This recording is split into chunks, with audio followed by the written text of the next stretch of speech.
Volume 6 C12.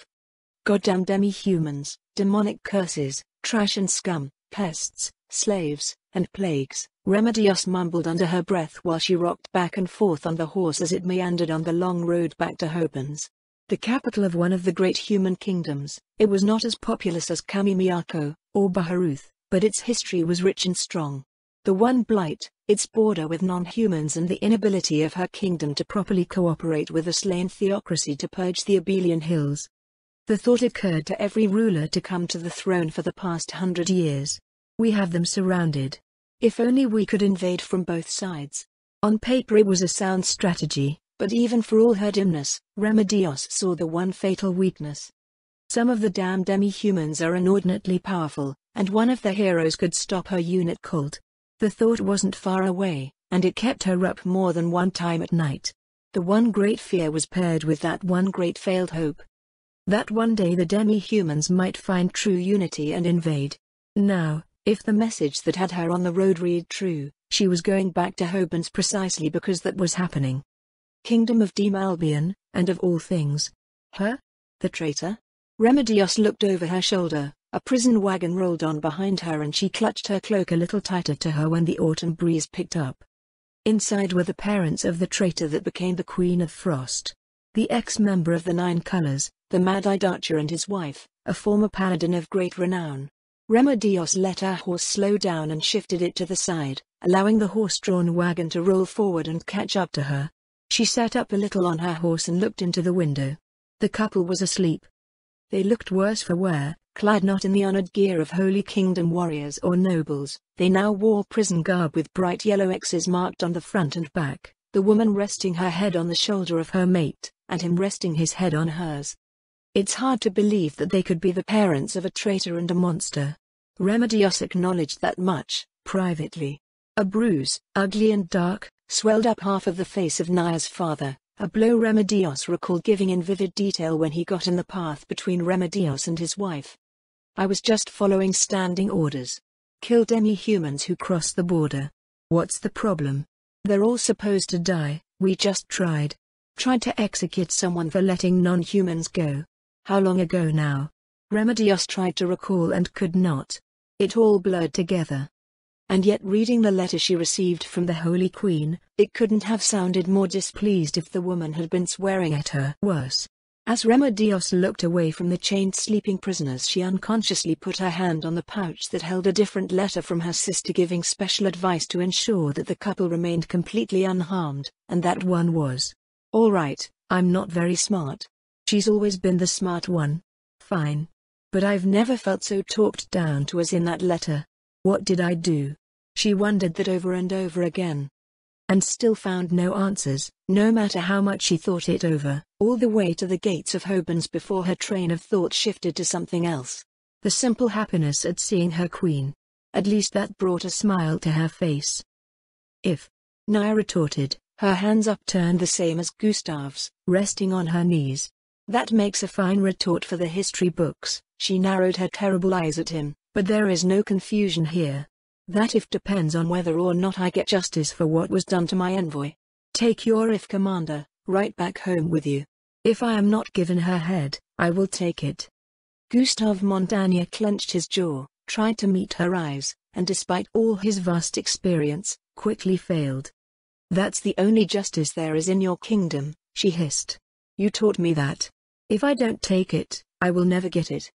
And what of the innocent people you'll kill trying? He practically pleaded and barely kept his hands rooted in place. You were a protector, you hunted to save them, are you going to kill them just as easily? Your own parents are in that number. Will you kill them too? He shouted, and that got a reaction. Naya stiffened, her head went back as if struck and the back of her head caused the springy tree to sway wildly for several seconds. Are you threatening them? She finally asked, her open left hand twitched a little, causing the talons to click when they touched one another. Would it help if we did? Gustav asked only half in seriousness. Naya was surprisingly pensive, looking away from him for a moment. I honestly don't know. I should say no, of course not, go ahead and kill them if you want, but I genuinely do not know how I would respond to someone taking hostages to use against me. All I can say is, I love my parents. But they taught me to do my duty, and what I thought was right. If I sacrificed my people for the sake of hostages, I don't think I would deserve to be here. I guess. If you want to hurt them, you can. But if you do? Naya asked rhetorically, placing emphasis on the word he used before to dare her. I remind you, I will have far more hostages than you, and if my former kingdom kills my family, there will be no reason left to be kind. Now, are you authorized to give me Remedios' head or are you not? Naya demanded once again. Gustav denied it with a shake of his head. No. We can't just give up a citizen like that. She can be punished severely, stripped of her rank, her honors, and beaten to within an inch of her life. But not 1 inch more. Naya finished, and he nodded his assent. Then we are done here. The Queen has made her choice. Pass my words to the Holy Queen then. The quest for justice is waged in a long dark night, but there is a light at the end of the tunnel. Whether she sees it with me or not, is more up to her than I now.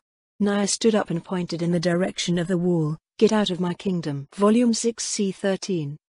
Ines sat across from Albedo, her eyes still puffy, with red cracks that were proof of her previous tears as she laid out the events as her doppelgangers and local agents had informed her of and guided. When she reached out her hand to him from across the table, he accepted it, even squeezed it a little bit. So you enhanced the corruption already rotting from within, you stoked the fires of rebellion in the South by helping a slave insurrection begin, and using a homegrown agent to help push a narrative of resentment toward the Queen for her actions, and put agents at the wall to let the demi-humans in when they invade. Does that summarize everything? Ines asked, while trying desperately to focus on the business of kingdom breaking, but he could not turn his face away from Albedo's, the longing in her bright eyes. Longing I put there, he reminded himself, ate at his conscience. Mostly, my lord. Albedo replied, I did leave off your actions, privately helping the new queen in the Abelian Hills.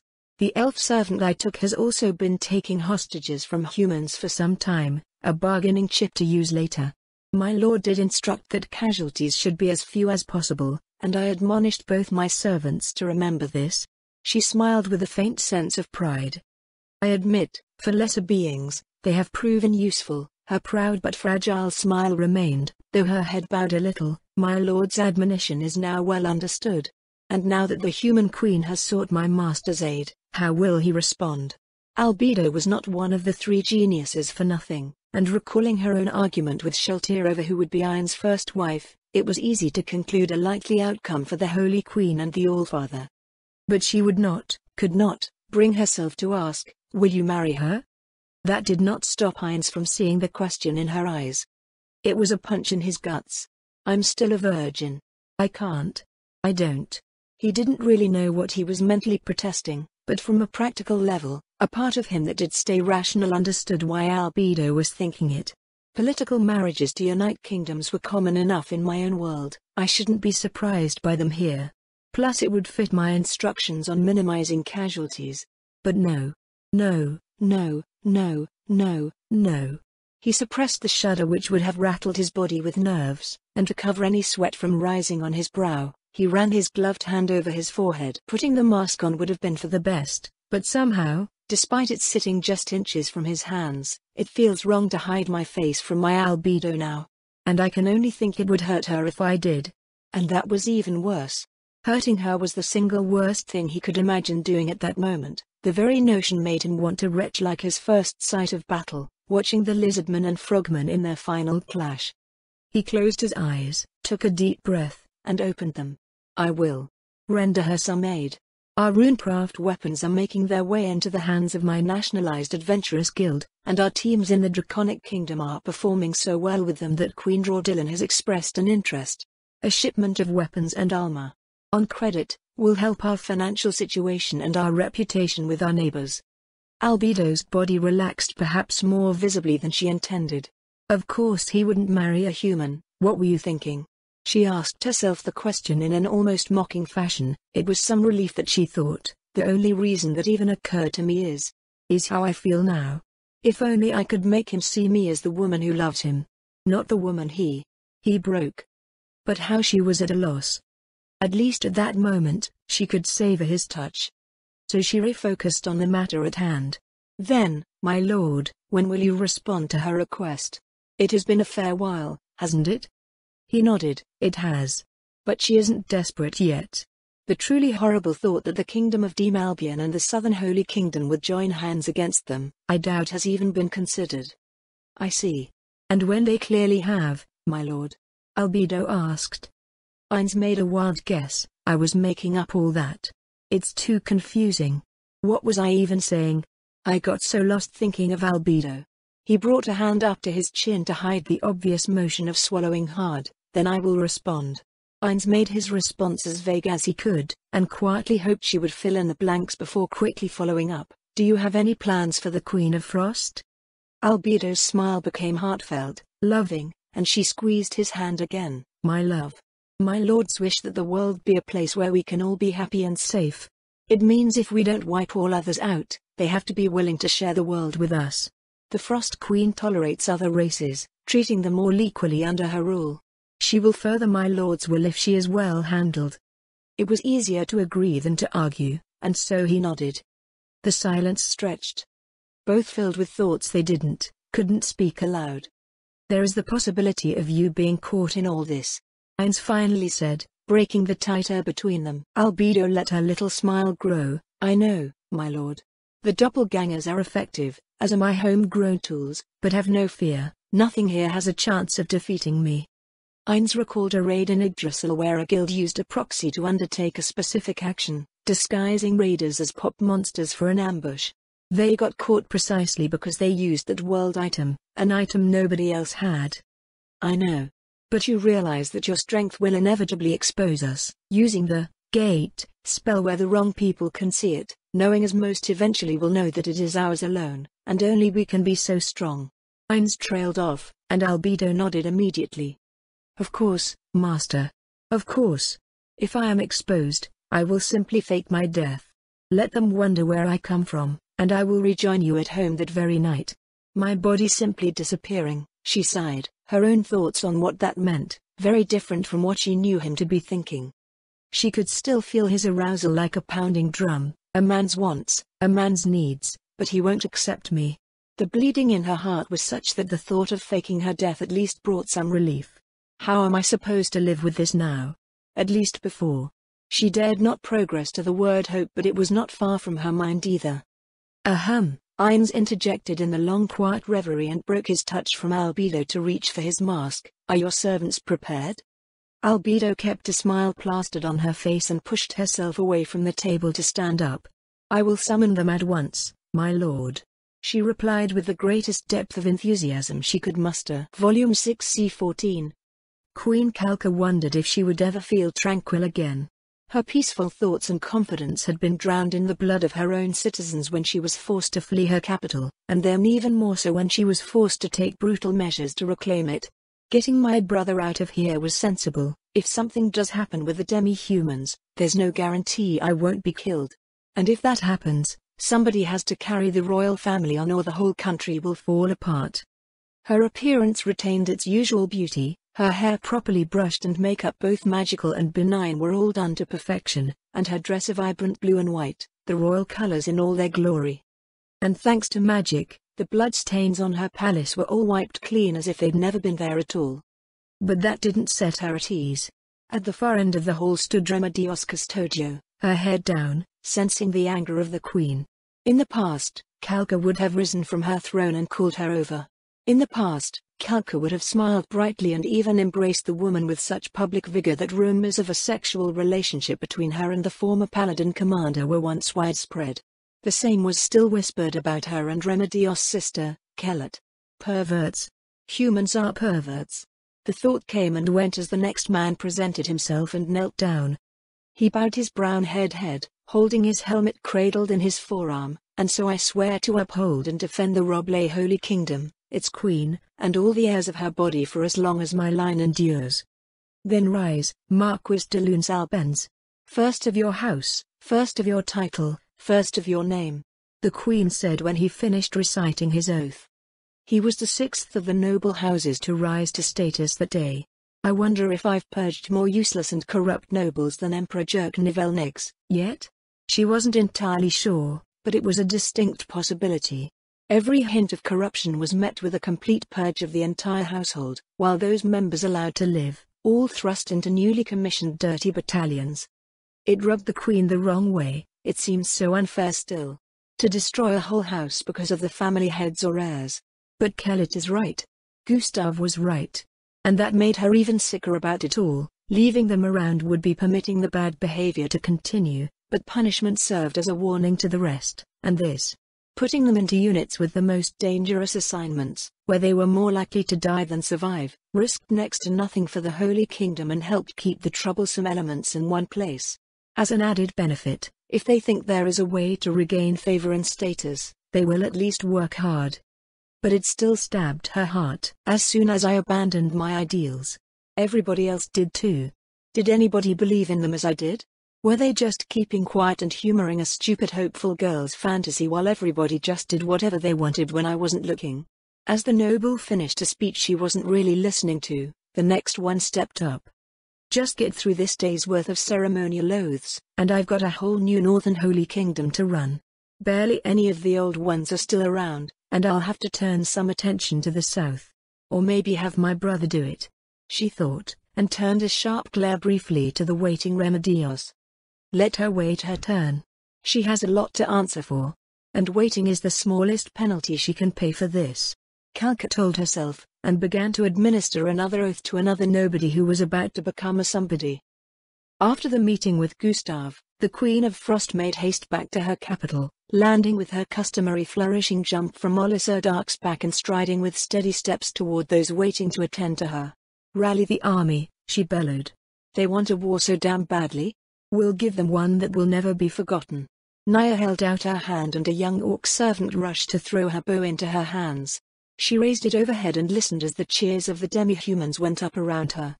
Send word to the villages in your homelands, and muster our supplies. I want to be gone within the week, she bellowed with fury. They have my parents.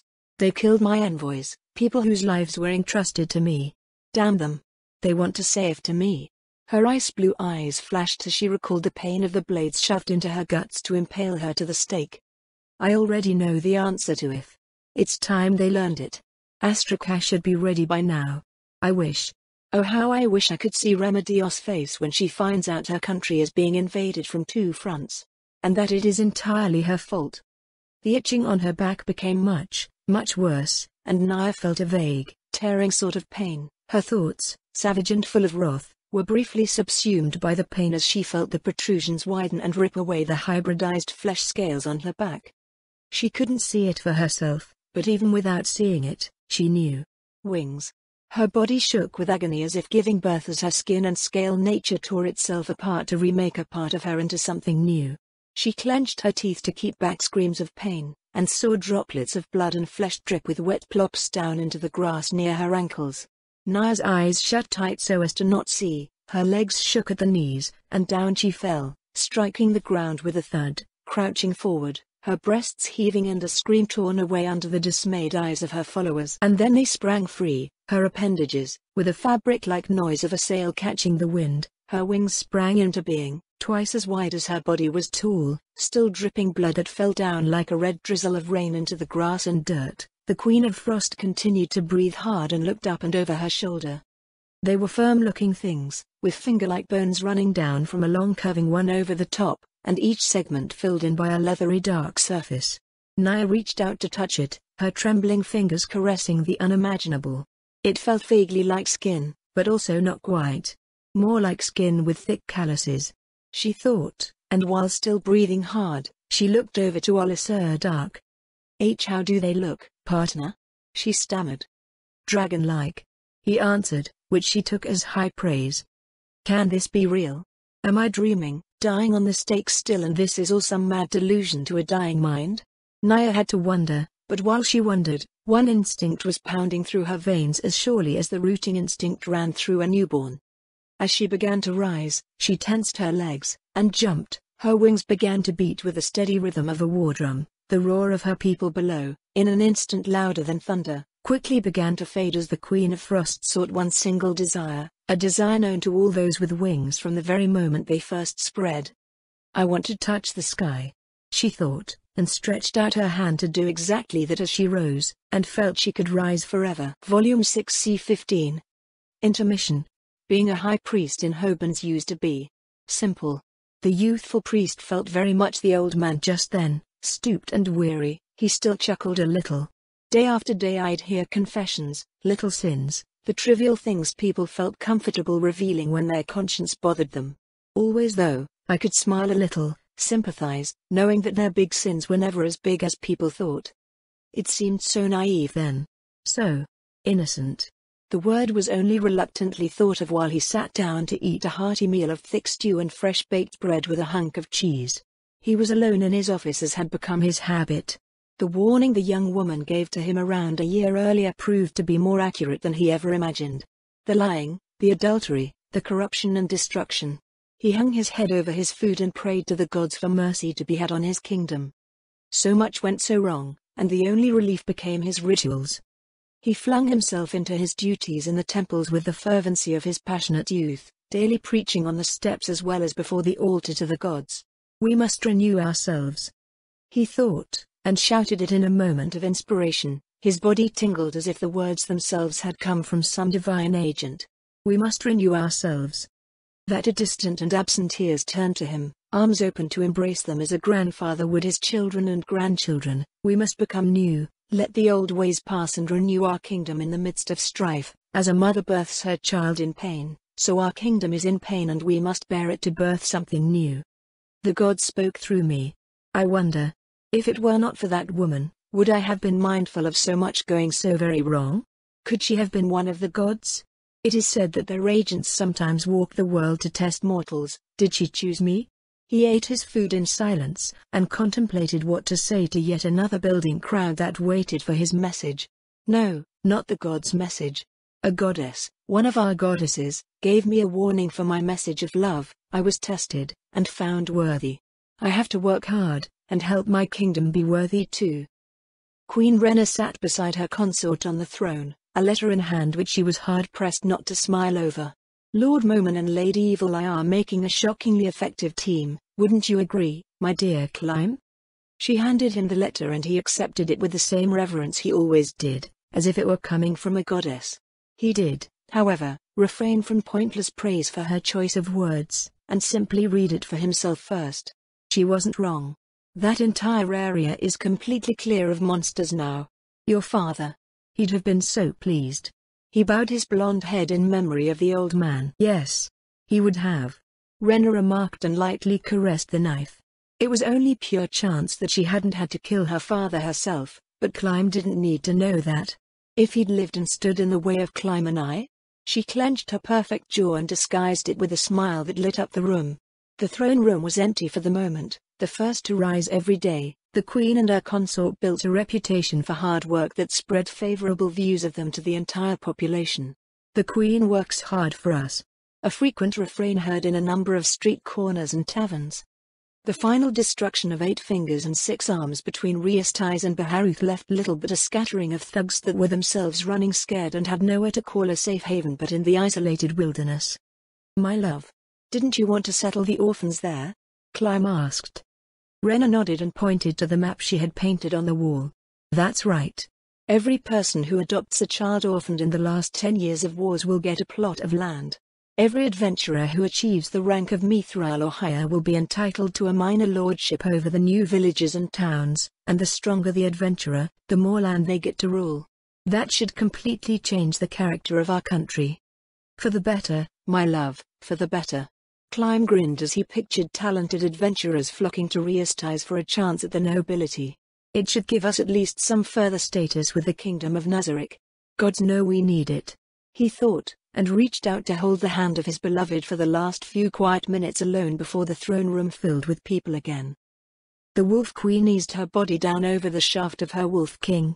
He never blushed any more when making love to her, in part because of her vigor, in part, Henry thought, because he could never forget how close they came to dying once when sharing their embrace. Nfea was never going to be a warrior, but his body was stronger than she'd ever known it, and as she slammed her body down against him, he met her thrusts with urgency of his own, and his hands held her naked hips with such ferocity she was sure he would leave marks. Not that she minded. Not before. Not during. And not after, when, at last sated and warm, they got up and threw on their robes. The castle for the Wolf King and Wolf Queen was barely worthy of the name, really being little more than a motte and bailey for now, but with the rapidly rising population of people being resettled from the Draconic Kingdom, the growing demi-human population, including Henry's goblin army, ambitions were high and even still, they seemed in reach. The robes they wore were silk, rare, yes, but a gift from the Allfather of the Kingdom of Nazarick and emblazoned with their chosen crest and colors.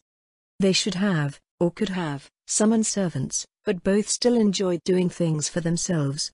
And so they walked the hall of their inner sanctum with confident contentment, sweaty hand in sweaty hand, down to the dining hall where, to their surprise, the former Swords of Darkness sat drinking.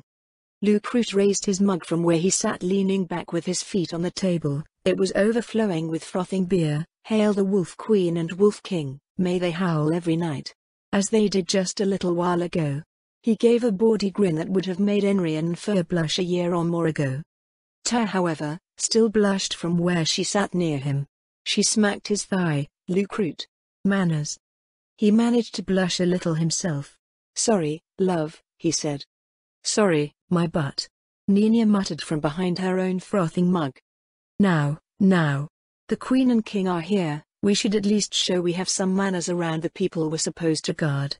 Peter muttered. Werdine simply looked as innocent as he could, and at Henry's guess, hiding a knowing grin behind his big, cherubic face. For people who are supposed to be guarding the place. You are all conspicuously not doing that, Nfur said, unable to be really bothered by their absence. The goblins got it tonight. Lucrute explained. To Britta, he said, and Henry immediately understood. To Britta. The rest of the Swords of Darkness raised their mugs and drank. Tyr sat quietly while Lurkit and his companions finished their mugs, and when they did, Tyr got up and curtsied to the Queen. My lady, you must be hungry, or thirsty, can I get you something? You should have called for me, she said with a little flush to her soft face. She'd filled out a great deal since she'd come to serve the newly established kingdom, and was now quite the beauty, though one glance showed that she seemed to prefer the company of Lucrute above all others. She still had her hand on him, though now at the shoulder, and was very, very close to where he sat, almost rubbing against him. Henry shook her head. Maybe we'll get used to servants doing things eventually, but it's just not me yet, or Mindfee. Just point me to the beer and the biscuits and we'll join you for the next round. At least for one, she said, and Peter cocked his head. Just one? He asked after the unusually low number. Dine, Lucrute, and Tyr each pointed to the mugs and the open barrel in the corner, along with the basket of biscuits, and while going to them, Henry answered. The Council of Elders wants to discuss the next big project. Thanks to His Majesty's magic we can do much more than we ever dreamed, and thanks to the influx of people from the Draconic Kingdom, we have the people to do it all. It's just a matter of building what we need first, and there's some disputes that need us to resolve them. Oh, that's not fun, Lucrute said with a shiver. No, but it's honest work and we're glad to do it, Henry said and passed a full mug to her husband before getting another one and dunking it into the barrel for herself.